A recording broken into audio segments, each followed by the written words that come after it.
The third question, show that the function given by f of x equal to sin x is first part strictly increasing in 0 pi by 2 open interval 0 pi by 2, second part strictly decreasing in open interval pi by 2 pi, and the third part neither increasing nor decreasing in open interval 0 pi. Before going to the question, do you remember all silver tea cups? What was that? All stands for, in the first quadrant, each and every trigonometric function. That means all the 6 trigonometric functions are positive, isn't it?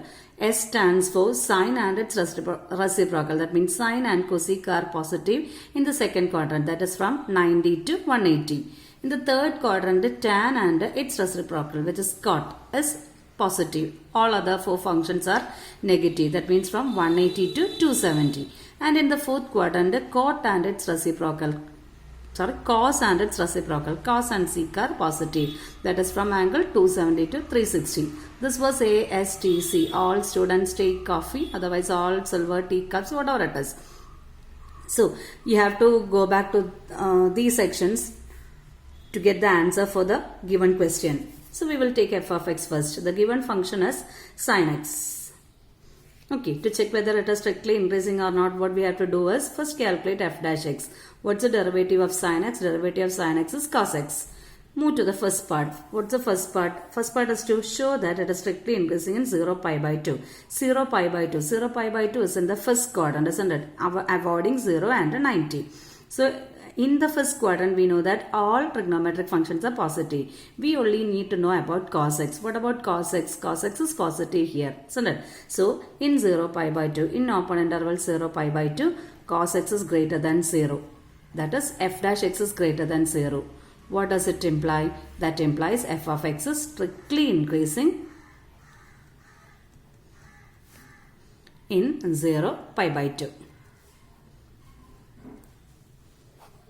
Okay, what about the next one? The next says about pi by 2 to pi. Pi by 2 is 90, pi is 180. Which quadrant will it be? It will be, this is 0, this is 90, this is 180, that is pi, this is 270, this is again 360. It goes on like that. So pi by 2 pi will be in the second quadrant, and in the second quadrant we know that sine and cosec are positive. All other 4 trigonometric functions are negative. Here we need to check whether cos x is positive or not. So in second part that we have to take the second quadrant, open interval pi by 2 pi. What about cos x in the second quadrant? We know that cos x is negative. That is cos x is less than 0. That is f dash x is less than 0 in the second quadrant, which implies f of x is strictly decreasing.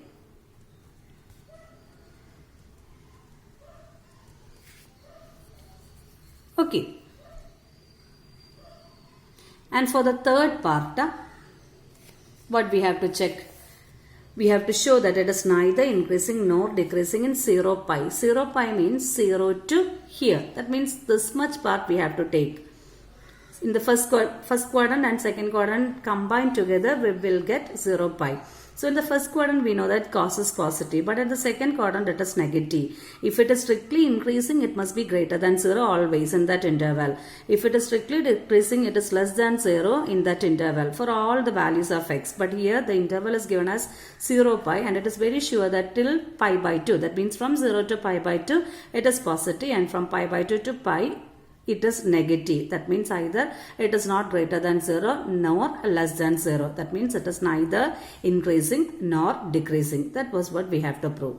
Okay, the third interval given as 0 pi. 0 pi means this much part we have to take. In the first quadrant, cos is positive, and in the second quadrant it is negative. If it is positive for all the values of x in the given interval, we will say that it is strictly increasing. If it is negative, we will say that it is strictly decreasing. If it is positive, we will say that it is strictly increasing. But here what happens, in the interval 0 pi, break is there. Still 0 to pi by 2. From 0 to pi by 2, cos is having a positive value, which is greater than 0, and from pi by 2 to pi, it is having a negative value, that is less than 0. So we are not able to check, means say whether it is increasing or decreasing. So the conclusion is it is neither increasing nor decreasing in 0 pi.